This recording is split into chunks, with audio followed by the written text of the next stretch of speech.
Olá amigos, sejam bem-vindos às Notícias Proféticas. Hoje vamos falar sobre a nova carta lançada pelo Vaticano.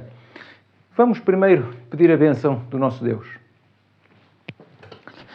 Nosso Pai que habita nos altos céus, ó Senhor, te agradecemos a oportunidade que nos dás, te agradecemos, Pai, que nos tens feito viver no tempo em que vivemos e de nos fazeres participantes dos últimos acontecimentos. Por favor, Pai, neste momento ajuda-nos a entendê-los mediante a ação do Teu Espírito, para que na realidade não nos deixemos enganar pelos tempos e pelas falsidades que se nos apresentam hoje em dia. É aquilo que te peço e agradeço em nome de Jesus. Amém. Meus queridos, ontem, ou no caso dia 4 de outubro de 2023, que foi ontem, foi lançada a nova encíclica papal, intitulada Laudato Dei, que significa Louvado seja Deus, ou Salve a Deus, onde o Papa, em cerca de 70 e poucos pontos, vem enfatizar novamente a luta contra as alterações climáticas. E esta carta, sobretudo, ela é vocacionada mais para esta questão das alterações climáticas. Ora, se a carta é Laudato Si, a carta, digamos, a primeira parte desta carta que foi lançada ontem, se Laudato Si em 2015 focava mais sobre o dia de descanso, o sábado espúrio, esta vem-se focar na questão climática. Mas antes disso, para vocês perceberem a influência desta entidade, do Vaticano, venham comigo ao último livro da Bíblia, Apocalipse 13, no verso 3, e diz...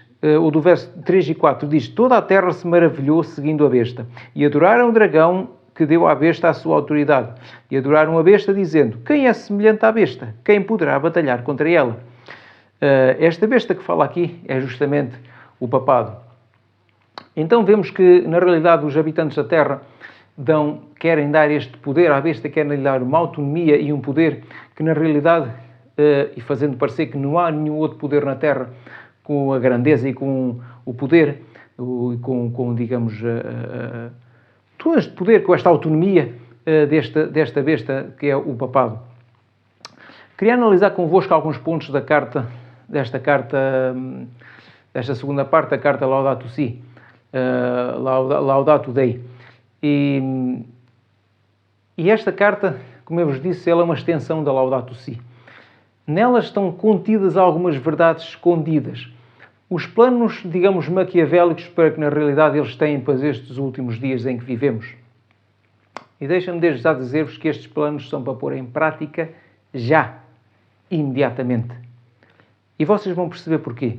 Vou analisar convosco vários pontos, eu já li a carta, já analisei, vários pontos em que nos prova justamente essa demanda, essa preocupação deles atualmente em fazer correr rapidamente esta agenda, em unir, digamos, este poder mundial, em fazer com que os poderes mundiais, digamos, os políticos, lhe concedam, digamos, poderes a ela, a esta besta, para que na realidade ela possa ganhar total autonomia, para assim levar avante esta agenda demoníaca na qual eles têm, e dar cumprimento assim às profecias de Apocalipse e Daniel, para que, na realidade, então, e sabemos que o culminar destas profecias todas será a vinda do nosso Senhor Jesus Cristo.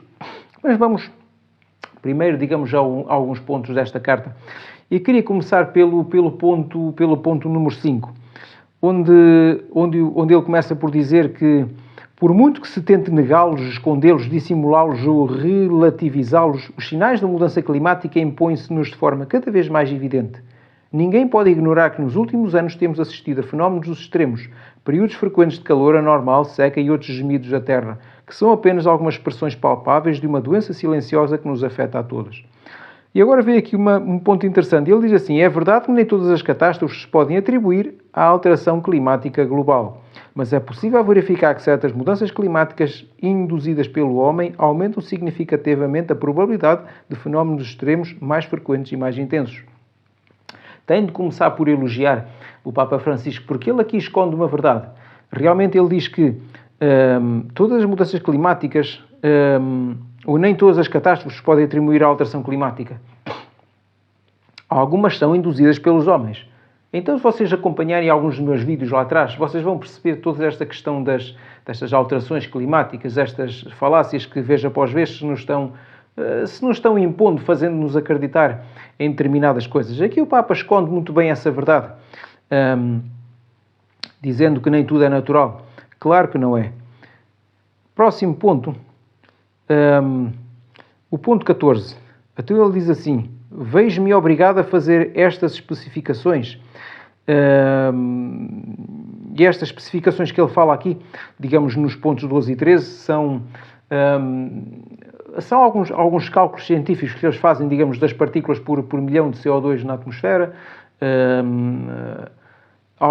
digamos, a diferença de graus de temperatura que se tem verificado ao longo das últimas décadas. Eles dão aqui alguns dados científicos um pouco antes, onde ele agora no ponto 14 vem dizer: vejo-me obrigado a fazer estas especificações que podem parecer óbvias por causa de certas opiniões ridicularizadoras e pouco racionais que encontro mesmo dentro da Igreja Católica. Meus queridos, vejam o que é que ele está a chamar aos negacionistas. Há aquelas pessoas que, como eu e muitos de vocês, que querem se manter verdadeiramente esclarecidos, e que não acreditam nestas fantochadas que nos estão a apresentar. Ele diz que são opiniões ridicularizadoras e pouco racionais. Então está-nos a chamar quase que de irracionais.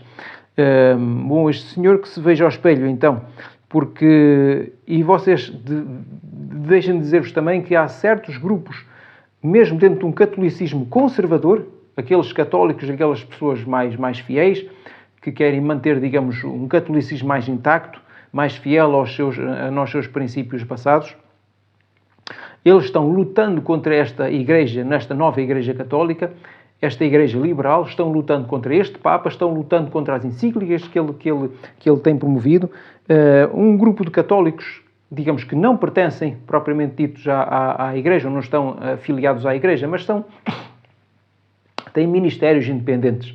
Aliás, de facto, só aquelas pessoas, na realidade, que têm os olhinhos abertos e que saem, digamos, das suas igrejas criando ministérios independentes, essas sim estão em condições de observar as coisas, ver as coisas como elas são e lutar pela verdade. É o caso destes católicos, a quem este homem está, digamos, ridicularizando. Deixem-me passar para outro tópico. Tópico 19. Diz assim: finalmente podemos acrescentar que a pestilência veio confirmar a estreita relação da vida humana com a dos outros seres vivos e com o ambiente, mostrando de modo particular que aquilo que acontece em qualquer parte do mundo tem repercussões sobre todo o planeta. Então quer dizer que digamos, desde a pestilência, que ela chegou em 2020, então existe esta relação, diz ele, da vida humana com os outros seres vivos. Ou seja, quando o ser humano passou a estar em lockdown, passou a estar, digamos, confinado, então os seres vivos tiveram, digamos, uma espécie de... a natureza teve uma espécie de umas férias, porque não houve, digamos, a poluição, os transportes estavam parados, as pessoas estavam quietas em suas casas. Claro, muitas perdendo os seus empregos, companhias aéreas tendo prejuízos astronómicos, empresas fechadas e por aí fora. Bom, tal como eles queriam. Mas... nessa altura, veio realmente, conseguiu-se perceber que o mundo, ou que a natureza, respira um pouco de alívio. Também não é de admirar. Então diz que ele fala aqui desta relação dos seres vivos com o ambiente. Então, se nós estivermos fechados, vai haver uma melhor relação entre nós, digamos, e o ambiente. Outro ponto, no ponto 26, então diz que, por isso mesmo, se exclui a ideia de que o ser humano seja um estranho, um fator externo, apenas capaz de danificar o ambiente, mas deve ser considerado como parte da natureza.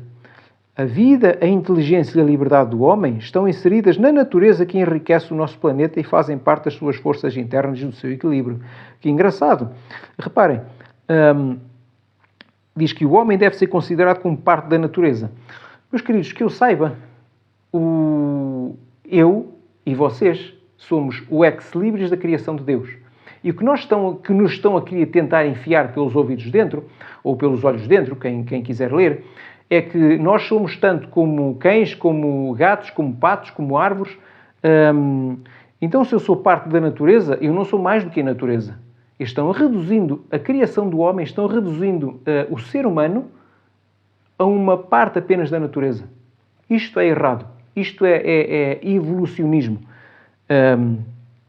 E diz-nos que a vida, a inteligência e a liberdade do homem estão inseridos na natureza, que enriquece o nosso planeta. Também é engraçado. Quem é que nos deu, meus queridos, a liberdade? Quem é que nos deu o livre-arbítrio? Quem é que nos deu a inteligência? Não foi ninguém senão Deus.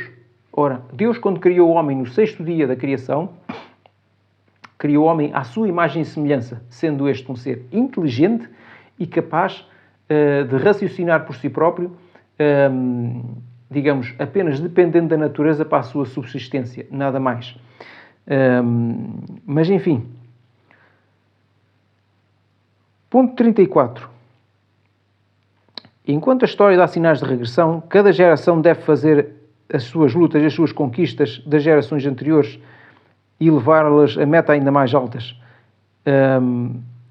E ela diz um pouco mais abaixo: para se obter um progresso sólido e duradouro, quero insistir que há que favorecer os acordos multilaterais entre os Estados.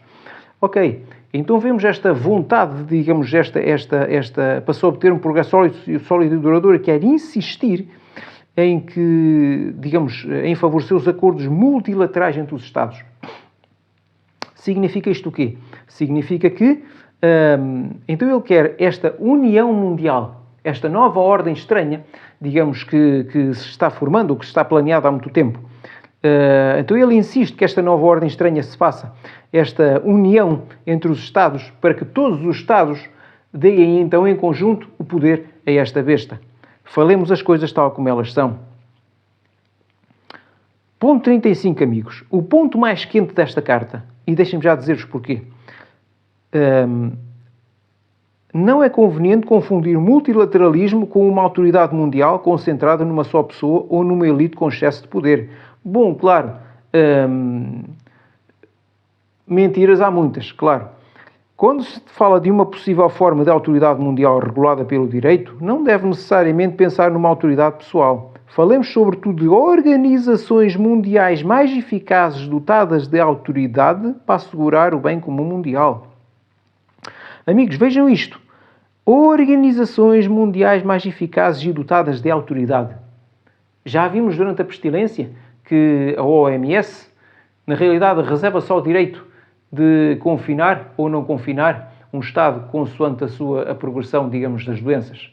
Já vimos também que a ONU, todas estas organizações que eu costumo chamar, digamos, um certo nome, que não é bom, mas estas organizações, como a ONU, por exemplo, que também vêm, digamos, impor restrições, impor, digamos, leis, impor demandas, sobretudo demandas climáticas,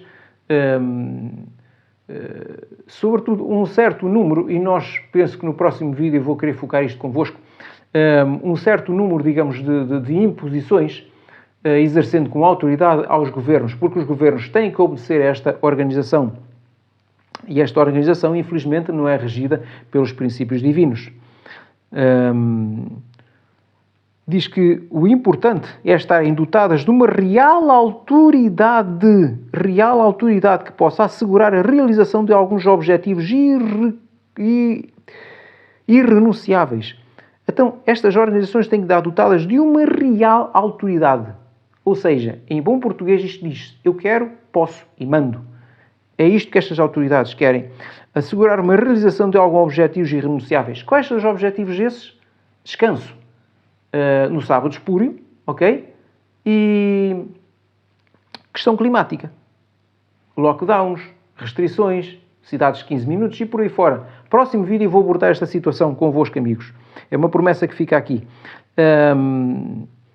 Deste modo, dar-se a vida a um multilateralismo que não depende das circunstâncias políticas instáveis ou dos interesses de poucos que têm uma eficácia e que têm uma eficácia estável. Ou seja, é um poder que veio para ficar, é eficaz, é autoritário e está aqui para nos, digamos, para nos condicionar, não só fazer de nós tanto como árvores, mas está-nos aqui para condicionar por causa dessa mesma natureza que eles clamam proteger. Próximo ponto, 38. Os pedidos que emergem, um pouco mais abaixo, os pedidos que emergem a partir de baixo em todo o mundo, onde as pessoas comprometidas dos mais diversos países ajudam e sustentam mutuamente, podem acabar por fazer pressão sobre os fatores de poder. Espera-se que isto possa acontecer no que diz respeito à crise climática. Por isso, reafirmo que se os cidadãos não controlam o poder político, nacional, regional e municipal, também não é possível combater os danos ambientais. Amigos, eu quero aqui recomendar a leitura, claro, além do livro Grande Conflito, escrito pela escritora Ellen White, o mesmo livro escrito por ela, ou pelo menos sendo uma compilação chamada Eventos Finais. Leiam este livro Eventos Finais. Ele não é grande, é um livro escrito exatamente para o nosso tempo, é um livro escrito para os nossos dias de hoje, embora tivesse sido escrito há já muitas décadas.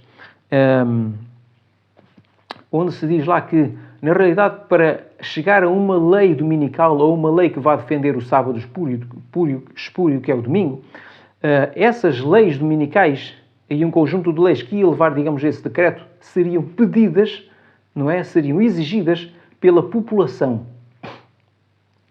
A população, na realidade, eles iam tentar pressionar os seus governos para que criassem leis que lhes fossem todas em comum, que tivessem todos um objetivo comum. E essas leis são leis ambientais. Leis essas que, como alguns de vocês já deverão saber, vão levar direitinho, dentro de pouco tempo, pouco mais de um ano, provavelmente, mas pelo menos tudo aponta que sim, mas vão levar direitinho a um decreto que, na realidade, abrangerá o primeiro dia da semana e abrangerá todo o mundo. E, na realidade, ele será implementado por estas grandes organizações, as quais têm, como lemos em pontos anteriores, a autoridade para o fazer implementar. Terá que ser implementado com autoridade. E uma autoridade eficaz. Então vemos que se o povo, se os cidadãos não controlam o poder político, também não é possível combater os danos ambientais. Então, meus queridos, o povo vai demandar, o povo vai pedir, vai exigir aos governos que façam leis ambientais. Leis essas que vão conduzir, digamos, ao decreto dominical. Então percebemos que aquilo que está escrito, digamos, paralelamente à Bíblia, por esta escritora norte-americana Ellen G. White, é tão verdadeiro, digamos, como a Bíblia, porque as coisas estão profetizadas e estão acontecendo milimetricamente. Próximo ponto, ponto 40. As potências, não se trata de substituir a política, ele diz, as potências emergentes estão a tornar-se cada vez mais relevantes e são realmente capazes de obter resultados significativos na resolução de problemas concretos, como algumas delas demonstraram, digamos, na pestilência. O próprio facto de as respostas aos problemas poderem vir de qualquer país, por mais pequeno que seja, leva a reconhecer o multilateralismo como um caminho inevitável.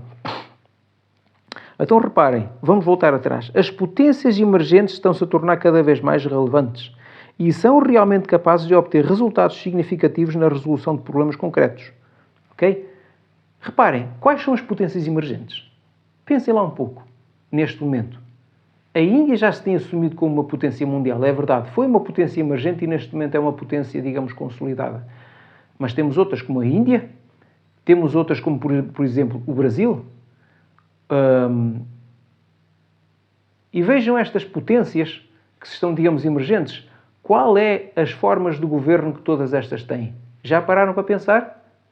Já pararam para pensar que todas estas potências que eu referi, talvez mais outras, que na realidade estão a crescer neste momento, tanto económica como politicamente, e algumas delas até se estão unindo, estas potências são que governos é que elas têm, amigos? Governos de esquerda comunistas. Então quem é que o Papa está a favorecer? Os seus amigos comunistas.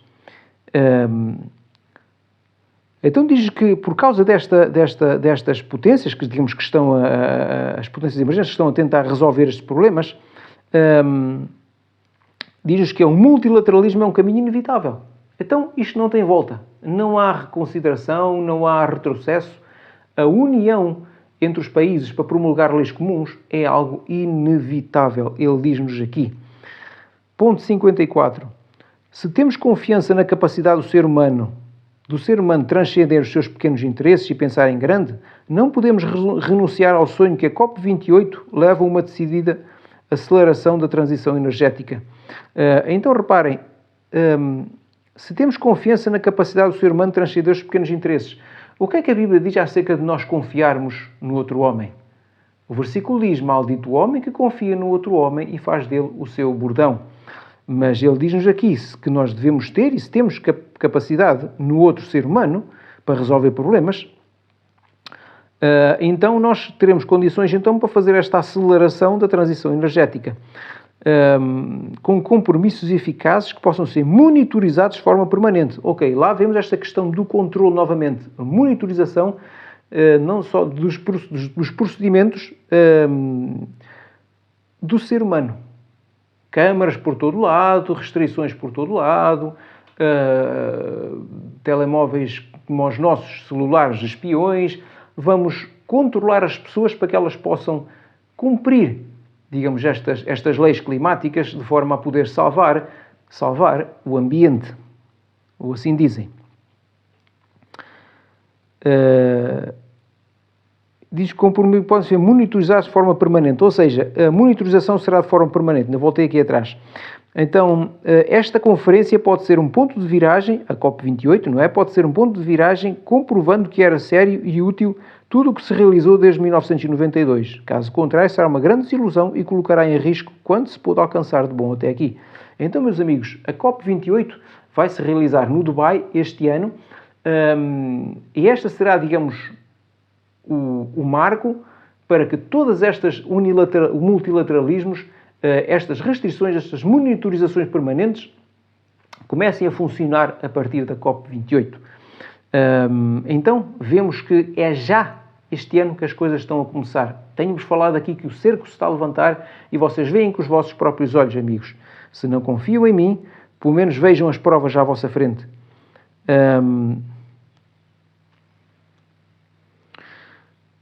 Ponto 60. Oxalá, deseja ele, não é? Oxalá que a intervir na COP28 sejam estratégias capazes de pensar mais no bem comum, ok? O bem comum não é na lei de Deus, é no bem comum nos interesses humanos. Continuando. E no futuro dos seus filhos, que nos interesses contingentes de algum país ou empresa. Possam assim mostrar nobreza política e não a vergonha. Aos poderosos, atrevo-me a repetir esta pergunta. Para que preservar hoje um poder que será recordado pela sua incapacidade de intervir quando era urgente e necessário fazê-lo? Então parece que ninguém quer ser recordado como sendo inútil. Toda a gente tem que agir para este bem comum já. Parece que todos querem, além de manter os seus interesses, alguns deles económicos, querem manter a sua boa imagem como sendo atuadores sobre este problema de forma eficaz. Ponto 69. Convida cada um a acompanhar este percurso de reconciliação com o mundo que nos alberga e a enriquecê-lo com o próprio contributo, pois o nosso empenho tem a ver com a dignidade pessoal e com os grandes valores. Bom, parece estranho que o empenho deles tenha a ver com a dignidade pessoal e com grandes valores. Talvez não fosse melhor que a sua dignidade tivesse a ver com o cumprimento da lei de Deus, com os valores divinos, em vez de valores de homens? Claro, se esta igreja, digamos, da qual este homem faz parte, está cá para pisar a lei de Deus, então não admira que eles, digamos, que a sua âncora sejam valores humanos. Entretanto, não posso negar que sejamos sinceros e reconhecer que as soluções mais eficazes não verão só dos esforços individuais, mas sobretudo das grandes decisões da política nacional e internacional. Então estas decisões serão baseadas em preceitos de homens. Estas decisões serão baseadas nos interesses da Agenda 2030 e da Agenda demoníaca. Então nós devemos ser sinceros em reconhecer que as soluções para estes problemas do mundo estão nas decisões de homens. Homens inspirados pelo inimigo, não por Deus, infelizmente. O último ponto que foquei é o ponto 72. Se considerarmos que as emissões pro capita nos Estados Unidos são cerca do dobro de um habitante da China, e cerca de 7 vezes superior à média dos países mais pobres, podemos afirmar que uma mudança generalizada do estilo de vida irresponsável ligada ao modelo ocidental teria um impacto significativo a longo prazo. Assim, juntamente com as indispensáveis decisões políticas, estaríamos no caminho do cuidado mútuo. Que interessante! Queridos, há pouco nós vimos que as potências emergentes é que tinham a melhor solução para os problemas. Quais são os governos das potências emergentes? Governos comunistas.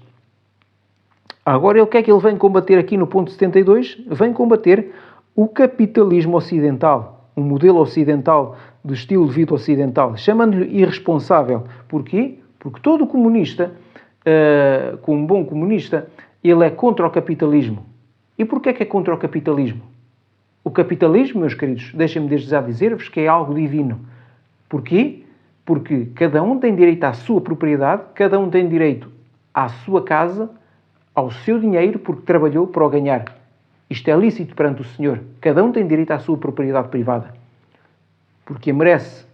Porque é ali que se desenvolve no seio familiar, ali que se desenvolve a vida da pessoa, é ali que ela está em paz para a adoração. Mas o que é que dizem os comunistas? Dizem que o Estado controla tudo, ninguém vai ter nada até 2030 e toda a gente vai ser feliz, automóveis, vamos acabar com eles, viagens de avião, digam adeus. Todos estes sistemas comunistas já estão querendo implementar, porque isto não é mais do que um comunismo global. Então vemos que eles estão lutando contra o sistema capitalista do Ocidente. Acabando com o capitalismo, eles têm, digamos, poder total sobre o planeta. É para isto que serve o multilateralismo, meus queridos. Tentem perceber as coisas como elas são. Estas verdades que são aqui, digamos, escondidas por trás destas frases bonitas. Então, assim, juntamente com as indispensáveis decisões políticas, estaremos no caminho do cuidado mútuo. Claro, o cuidado mútuo da nossa casa comum, que não é mais nada menos do que uma espécie de uma jaula gigantesca que se está tornando, digamos, este planeta. Então, meus queridos, eram estes pontos que foquei, digamos, nesta carta Laudato Dei, para vocês entenderem um pouco o que é que está à nossa espera. O que é que, digamos, o Vaticano nos fez o favor de preparar. Uma espécie de uma autorização, digamos, autorizando os governos mundiais a se unirem, a implementar decisões de homens, pisando a lei de Deus, colocando ou condicionando os seres humanos que se querem sentir livres e retirando-lhe toda a propriedade que eles possuem. É por isto que, na realidade, a Bíblia diz que este mundo jaz no maligno. Palavras do próprio Senhor Jesus. Meus queridos, alegrem-se numa coisa, pelo menos. É verdade que raramente vos trago boas notícias, infelizmente. Parece que eu sou aqui portador de agoiros, mas não sou eu que invento as coisas. Vocês veem as notícias, mostrei-vos esta carta, vários excertos, já analisei, tirei vários excertos para vocês poderem perceber aquilo que vos espera. Mas há algo mais grandioso do que tudo isto. Há uma agenda mais eficaz e mais poderosa do que esta agenda demoníaca e há, digamos, um acontecimento que vai superar todos os outros. É a agenda do Senhor, a qual culmina com a volta do nosso Senhor Jesus Cristo, muito em breve. É esta a nossa esperança, é este o nosso alívio, o nosso respirar de alívio. É crer que o nosso Senhor Jesus Cristo está neste momento intercedendo por nós, tem os seus anjos ao nosso lado para nos ajudar e está pronto a tirar-nos deste lamaçal de pecado onde nos encontramos e a levar-nos para um lugar melhor. A sua pátria, o céu. Meus queridos, não se entristeçam, não se desesperem. Como diz João 14, 1-3, não se turbe o vosso coração. Quered em Deus, quered também em mim. Na casa do meu Pai há muitas moradas. E se não fosse assim, eu já vos teria dito. Vou preparar-vos lugar. E se eu for e vos preparar lugar, voltarei. Vocês voltarão. Vocês voltarão para mim mesmo, para que onde eu estiver, estejais vós também. Esta é a promessa que vos deixo hoje em João 14, 1-3, meus queridos. É esta promessa em qual nós temos de confiar plenamente. O mundo promete-nos encostar-nos contra a parede. Mas o nosso Senhor Jesus Cristo promete-nos liberdade e vida eterna. Então vamos ter medo de quem? Se Jesus é por nós, então quem é que será contra nós? Desejo que o Senhor vos abençoe, vos guarde e vos ilumine e até à próxima.